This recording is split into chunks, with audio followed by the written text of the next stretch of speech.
अब मान लो कि कोई प्लेयर बहुत ही ज्यादा बढ़िया खेल रहा है तो आप उसके कंट्रोल्स को कॉपी कर लेते हो, जो कि भाई बहुत ही बड़ी गलती है। अब यार आपको क्या पता है कि सामने वाले के पास कौन सा डिवाइस है, डिवाइस का साइज क्या है और उसका होल्डिंग स्टाइल क्या है। तो अगर आप ऐसे में उसके कंट्रोल कॉपी करते हो तो भाई आप जो नॉर्मल खेल पा रहे थे ना गेम को, उससे भी ज्यादा बेकार खेलने लग जाओगे। तो मैं आपको एक ट्रिक बताने वाला हूं जिसकी मदद से आप खुद के कंट्रोल खुद बना सकते हो। फिर चाहे आप 3 फिंगर खेलते हो या फिर 4 फिंगर खेलते हो, कोई फर्क नहीं पड़ता, बिकॉज मैं आपको स्टार्टिंग से बताने वाला हूं कि आप अपने कंट्रोल्स कैसे सेट कर सकते हो। तो अब ध्यान से स्क्रीन पर देखो, मैंने आपको बताने के लिए अपने कंट्रोल्स को रीसेट कर दिया है। 2 फिंगर क्लो अभी आपकी स्क्रीन पर दिख रहा होगा। तो गाइस जो सबसे पहले और सबसे इंपॉर्टेंट बटन होता है वो होता है फायरिंग बटन। तो यहाँ पर आपको दो बटन दिख रहे होंगे, एक राइट में एक लेफ्ट में। तो अब जो राइट वाला बटन है उसके ऊपर मैं क्लिक करके अगर फिंगर को इधर उधर मूव करता हूं तो भाई पूरा कैमरा रोटेट हो जा रहा है। और वहीं पर अगर मैं लेफ्ट वाले बटन पे क्लिक करके फिंगर को पूरी तरीके से मूव करूंगा तो कैमरा बिल्कुल भी रोटेट नहीं होगा। तो गाइस अब ध्यान से सुनो, अगर आप 2 फिंगर खेल रहे हो ना तो राइट वाला बटन वहां पर सही है, लेकिन अगर आप 3 एंड 4 फिंगर खेल रहे हो तो आपको राइट वाला बटन हटाना पड़ेगा। इसके ऊपर क्लिक करना है और यहाँ पर हाइड एंड डिसेबल कर देना है, क्योंकि गाइस हमें 2 फिंगर से 3 फिंगर पे शिफ्ट होना है, उसके बाद प्रैक्टिस करनी है, उसके बाद 3 फिंगर से 4 फिंगर पे शिफ्ट होना है। अगर आप यार डायरेक्ट 4 फिंगर पे शिफ्ट होगे तो भाई ज्यादा मेहनत भी लगेगी और आपको काफी दिक्कत भी आने वाली है। इसलिए मैं कह रहा हूँ पहले 2 से 3 फिंगर फिर 3 से 4 फिंगर शिफ्ट होना बेस्ट है। ओके, अब राइट वाला जो बटन है हमने डिसेबल कर दिया है, तो लेफ्ट वाला बटन भी तो सेट करना पड़ेगा कहीं पे। तो उसके लिए आपको सबसे पहले जॉयस्टिक को है ना पूरा छोटा कर देना है और स्प्रिंट बटन को थोड़ा नीचे कर देना है। और जॉयस्टिक की जो साइज है वो कितनी रखनी होती है तो एक वीडियो में सब कुछ एक्सप्लेन करना पॉसिबल नहीं है, तो वो नेक्स्ट वीडियो में देखेंगे। अभी यहाँ पर कंट्रोल सेट करते हैं पहले। इसके बाद आपको ये जो फोकल लेंथ वाला बटन दिख रहा है इसको साइड करना है और यहाँ पर फायर बटन पे क्लिक करके इसका साइज फुल कर देना है। उसके बाद आपको यहाँ पर इसको एडजस्ट कर लेना है। उसके बाद आपको अपनी फिंगर टच करके देखना कि ये बटन हाथ में बैठ रहा है या फिर नहीं। अगर आपकी फिंगर थोड़ी नीचे जा रही है तो बटन को नीचे करना है, थोड़ी लेफ्ट में और जा रही है तो आपको बटन को भी थोड़ा लेफ्ट करना है। तो यहाँ पर ज्यादा नहीं, 1 मिनट तक प्रैक्टिस करनी है। अब यहाँ पर जॉयस्टिक को अच्छे से प्लेस करना है, तो सबसे पहले यहाँ पर बटन हटाने पड़ेंगे एक्स्ट्रा वाले। चिंता मत करो गाइस, ये जो एक्स्ट्रा बटन है ना इनको भी मैं बताऊंगा कैसे सेट करना है, बिकॉज मैं आपको एकदम क्लीन एंड हैंडी कंट्रोल्स बताने वाला हूँ, बहुत ईजी। तो गाइस ये जगह जॉयस्टिक के लिए सबसे बेस्ट है, ये कहीं पर भी नहीं अटकने वाली है। अब ये जो फायरिंग बटन है राइट वाला, ये काफी दिक्कत करेगा कंट्रोल सेटअप करने में, तो आपको इसको उठा के लेफ्ट वाले फायरिंग बटन के ऊपर ऐसे प्लेस कर देना है। अब यहाँ पर राइट के कंट्रोल सेट करने के लिए और जगह चाहिए, तो सबसे पहले रिवाइव वाले बटन को थोड़ा साइड करते हैं। अब गाइस रिवाइव वाला बटन आपको अपने अंगूठे के पास में रखना है, मतलब एक बार में ही क्लिक हो जाना चाहिए। और रिवाइव के ऊपर ही आपको कैंसिल वाला बटन भी रख देना है, बिकॉज ये भी आपके अंगूठे के पास रहेगा, तो कोई भी नेट वगैरह आपको कैंसिल करना है तो फटाक से आप यहाँ से अंगूठे से कर सकते हो अपने। अभी मैं आपको इसका प्रैक्टिकल भी बताऊंगा। इसके बाद ये जो कैरी बटन है इसको भी आपको रिवाइव वाले बटन के पास में रख देना है। अब 2.7 अपडेट के बाद ये वाला जो बटन है थोड़ा यूजफुल हो चुका है, बिकॉज आप अपने नॉक पड़े टीममेट को गाड़ी में बिठा सकते हो इसकी मदद से। उसके बाद आते हैं गाइस ये लूट करने वाले बटन, यानी कि पेटी वाला और हैंड वाला बटन। तो ये बहुत ज्यादा इंपॉर्टेंट है। अब यार काफी लोग इसका जो साइज है बाय डिफॉल्ट रखते हैं, जो कि पबजी बीजीएमआई ने दिया, तो ऐसा नहीं करना आपको। इनका साइज आपको छोटा करना है। जैसे कि यहाँ पर देखो ये कितना बड़ा दिख रहा है, मतलब आपका व्यू भी ब्लॉक होता है ऐसे। और अगर आप किसी की पेटी लूटोगे तो भाई इतना बड़ा बॉक्स आता है, तो आपको क्या करना है, इसका साइज है ना 20% कम कर देना है, जिससे ये बॉक्स है ना काफी छोटा हो जाएगा और आपका व्यू भी ब्लॉक नहीं होगा। और ऐसा ही सेम यहाँ पर हैंड वाले बटन के साथ भी करना है, और इनको आपको ऐसा रखना कि आपके अंगूठे या फिर उंगली से इजीली प्रेस हो जाए। तो यहाँ पर दोनों का 20% हमने कम किया है साइज। अब देखो गन भी आप इजीली लूट सकते हो, कोई दिक्कत आने वाली नहीं है। और हाँ, एक और गलती काफी लोग करते हैं, ये जो गन्स वाले बटन आपको दिख रहे हैं इनको सभी लोग बाय डिफॉल्ट रखते हैं, और जब फाइट होती है तो अपनी गन को स्विच ही नहीं कर पाते और इजीली बंदे के हाथों मर जाते हैं।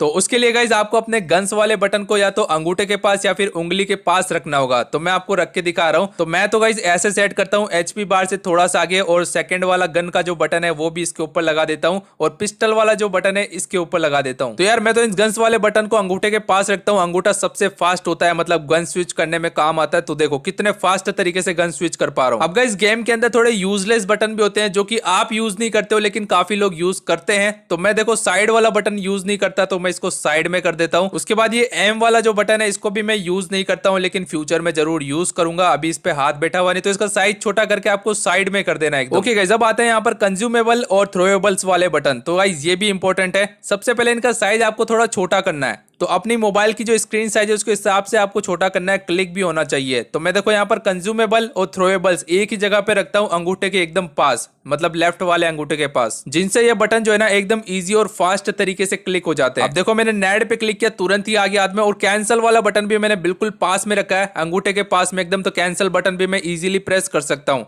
अब यहाँ पर देखो मैं कंज्यूमेबल यूज कर रहा हूँ, तो इसका भी कैंसिल बटन एकदम पास में। अब राइट में कुछ और बटन भी बच चुके हैं। तो सबसे पहला बटन आता है यहाँ पर रिलोड रीलोडिंग वाला बटन, और रीलोडिंग वाला बटन आपको हमेशा यहीं पर रखना है बिकॉज ये सबसे बेस्ट लोकेशन है रीलोड की, और इसका साइज भी थोड़ा बड़ा रखना है। और गाइज ये सबसे फास्ट लोकेशन है गाइज बिकॉज फायरिंग के तुरंत बाद हम इसी बटन का सबसे ज्यादा यूज करते हैं, तो ये बटन अंगूठे के सबसे पास रहना चाहिए। उसके बाद गाइज आते हैं जंप बटन। अब गाइज एक बात का ध्यान रखना है, ये जो आपको खाली एरिया दिख रहा है ना, इसको खाली ही रहने देना है। आपको कैमरा रोटेट करने में सबसे ज्यादा इंपॉर्टेंट यही एरिया होता है। अब यहाँ पर जंप बटन देखो मैं कैसे एडजस्ट कर रहा हूँ। अभी आपको दो बटन दिख रहे होंगे, लेकिन काफी लोग एक ही बटन रखते हैं, लेकिन आपको ऐसा बिल्कुल नहीं करना है। तो यहाँ पर देखो जंप बटन सबसे ज्यादा हैंडी है। तो अभी मैं आपको 3 फिंगर बता रहा हूँ, ध्यान से देखो, 4 फिंगर भी बताऊंगा अभी। अब यहाँ पर देखो मैंने बटन को मर्ज करके रखा है जंप वाले को। अब मुझे बस कवर के पास में जंप करना, तो भाई तो कवर के ऊपर ही चढ़ जा रहा है। तो अगर आप इस तरीके से नहीं बनना चाहते तो आपको सेटिंग में जाना है, एडवांस कंट्रोल में जाना है, यहाँ पर जंप एंड क्लाइम का बटन, इसको आपको सेपरेट कर देना है। तो आपके पास दो अलग अलग बटन आएंगे। नीचे वाला प्रेस करोगे तो ये ऊपर चढ़ेगा, ठीक है, इस तरीके से। और अगर ऊपर वाला प्रेस करोगे तो भाई बस जंप करेगा कवर के पास में। अब आता है गाइज यहाँ पर मोस्ट यूजफुल बटन, जो कि है स्कोप बटन। एक तो आपको इसका साइज हमेशा फुल रखना है। तो गाइज ये बन गया आपका 3 फिंगर क्लोज, सबसे बेस्ट लोकेशन है 3 फिंगर के लिए, ठीक है। अभी मैं थंब से रिकॉइल को कंट्रोल कर रहा हूँ गाइज, स्कोप थंब से क्लिक किया हुआ है। तो अगर आप गाइज 3 फिंगर सेट कर रहे हो ना, तो अगर आप स्कोप पे क्लिक करते हो थंब से, तो कैमरा भी मूव होना चाहिए ताकि आप इजिली रिकॉइल को कंट्रोल कर पाओ। तो इसके लिए आपको क्या करना है, बेसिक कंट्रोल्स में आना है। यहाँ पर आपको एक बटन दिखेगा कैमरा रोटेशन विद एडीएस, इसको आपको एनेबल रखना है। अब देखो मान लो कि मैं इसको डिसेबल रखता हूँ, तो स्कोप ओपन करने के बाद में कैमरा मूव नहीं कर पा रहा भाई, बस जायरो स्कोप हिल रहा है। लेकिन अगर आप 4 फिंगर सेट करना चाहते हो तो आपको क्या करना है, सबसे पहले यहाँ पर स्कोप बटन को ऊपर लेना है, और ये जो बटन आपको दिख रहे हैं ना छोटे छोटे बटन, इनको साइड कर देना है, और फिर से स्कोप वाले बटन पे क्लिक करके इसको थोड़ा सा राइट कर देना। ये आपका तैयार है 4 फिंगर क्लो। बट 4 फिंगर में और भी 3-4 चीजें होती है, मैं आपको नेक्स्ट वीडियो में बताऊंगा कभी। 4 फिंगर में आपका जो एडीएस है ना वो मूव नहीं होना चाहिए, तो आपको कैमरा रोटेशन विद एडीएस इसको डिसेबल रखना है। तो गाइस अब 4 फिंगर क्लो में ये होता है कि आपकी जो राइट हैंड की फिंगर है ना, उससे तो स्कोप को क्लिक करना होता है, और राइट हैंड का जो अंगूठा है उससे नीचे की तरफ ड्रैग करके रिकॉइल को कंट्रोल करना होता है स्क्रीन पर। और लेफ्ट वाले फिंगर एंड अंगूठे से गाइस मैं फायरिंग बटन प्लस जॉयस्टिक को मूव कर सकता हूं। तो ये रेडी आपका 4 फिंगर क्लो। बस इसको हाथ में बैठाने के लिए आपको थोड़ी सी प्रैक्टिस चाहिए। तो हमारे जो मेन बटन थे वो तो सेटअप हो गया, बाकी बटन भी देख लेते हैं। तो काफी लोग आई बटन को सेट ही नहीं कर पाते, आई बटन को रखना कहां है। तो भाई आपको ये जंप के बटन के ऊपर रख देना है, और ये बेस्ट लोकेशन है आई की। यहाँ पर आप अंगूठे से इजीली स्वाइप कर सकते हो कैमरा। उसके बाद ये जो चैट वाले बटन होते हैं, तो यार दोनों बटन को आपको एक जगह पे नहीं रखना है, एक बटन को रखना है राइट में, एक बटन को रखना है लेफ्ट में। अब मैं आपको इसका प्रैक्टिकल भी बताता हूँ। अब ये देखो यहाँ पर जैसे कि मैंने राइट हैंड से स्कोप ओपन करा है, तो लेफ्ट साइड वाला जो चैट बटन है उससे मैं मार्क लगा सकता हूं। और अब ये देखो मैं जॉयस्टिक यूज कर रहा हूं लेफ्ट में, तो राइट वाला जो चैट बटन है उससे भी मैं मार्क लगा सकता हूं। उसके बाद ये जो स्कोप बटन है ना, ये सबसे ज्यादा यूजफुल है भाई। इसको तो आपको चैट वाले बटन के नीचे ही रखना है। एक और लोकेशन है मैं बताऊंगा आपको बाद में, जिससे आप इजीली क्विक स्कोप चेंज कर सकते हो। ये देखो इस बटन को यूज करके। उसके बाद गाइस आता है क्राउच बटन। अब यार क्राउच बटन को आप नीचे भी रख सकते हो और स्कोप बटन के पास भी रख सकते हो, अगर आप 4 फिंगर पे शिफ्ट हो चुके हो तो। अब यार बहुत सारी सेटिंग्स है, लेकिन अभी मैं आपको नहीं बता पाऊंगा। पहले मैं 3 फिंगर का सेटअप करवा देता हूँ आपसे। तो देखो यहाँ पर क्राउच एंड ये जो प्रॉन वाले बटन है ना, बेस्ट लोकेशन है। यहाँ पर अगर आप कैमरा रोटेट करोगे तो हाथों में बिल्कुल नहीं अटकने वाली है। तो यार 3 फिंगर में ये होता है कि पहले आपको क्राउच करना पड़ता है, उसके बाद स्कोप बटन को प्रेस करना पड़ता है। लेकिन 4 फिंगर में आप दोनों बटन को एक साथ यूज कर सकते हो, लेकिन अभी 3 फिंगर बता रहे हैं तो भाई। लेकिन गाइस जो प्रॉन बटन है सबसे बेस्ट लोकेशन यही है, बिकॉज इजीली आप ड्रॉप शॉट ले सकते हो, वो भी यार सिंगल टैप करके, वो भी अंगूठे से, और सबसे फास्ट। तो अब आते हैं गाइस पीक वाले बटन, और इनमें काफी लोग बहुत बड़ी गलती करते हैं। मैं आपको एक्सप्लेन करता हूँ। सबसे पहले तो इनका साइज आपको थोड़ा सा बड़ा कर देना है। तो अब काफी लोग गलती क्या करते हैं कि इस तरीके से एडजस्ट कर देते हैं पीक बटन को। तो ऐसा नहीं करना, आपको राइट वाला जो पीक बटन है वो लेफ्ट में कर देना, और लेफ्ट वाला राइट में कर देना है। बिकॉज देखो ये जो राइट वाला पीक बटन है ना, इसको हम ज्यादा यूज करते हैं, तो ज्यादा मूविंग एरिया भी चाहिए ना लेफ्ट राइट में। देखो राइट वाले जो पीक बटन होता है उसको हम आगे जाने के लिए और वापस कवर में आने के लिए यूज करते हैं, लेकिन जो लेफ्ट पीक बटन होता है उसे सिर्फ कवर में जाने के लिए यूज किया जा सकता है। बिकॉज अगर आप आगे जाओगे तो आपकी पूरी बॉडी एक्सपोज हो जाती है लेफ्ट वाले पीक बटन में। और पीक बटन पर भी एक सेपरेट पूरी वीडियो बन सकती है, लेकिन अभी इसके बारे में नहीं बताएंगे, बाद में बात करेंगे। ओके, अब ड्राइव और एग्जिट बटन के बारे में बात करते हैं। तो एग्जिट बटन आप पीक वाले बटन के ऊपर यूज कर सकते हो, बिकॉज आप ड्राइव करते वक्त पीक बटन यूज नहीं कर सकते, तो इजीली आप यहां से एग्जिट मार पाओगे। नहीं तो आप क्राउच बटन के ऊपर भी लगा सकते हो उसको। और जो ड्राइविंग बटन है ना, उसको थोड़ा एडजस्ट करना पड़ेगा आपको, क्योंकि drive and exit button fast click होना चाहिए, तो आपको स्कोप वाला बटन यहाँ पर करके जो चैट वाला बटन इसके पीछे लगाना, आगे मत लगा देना, ठीक है।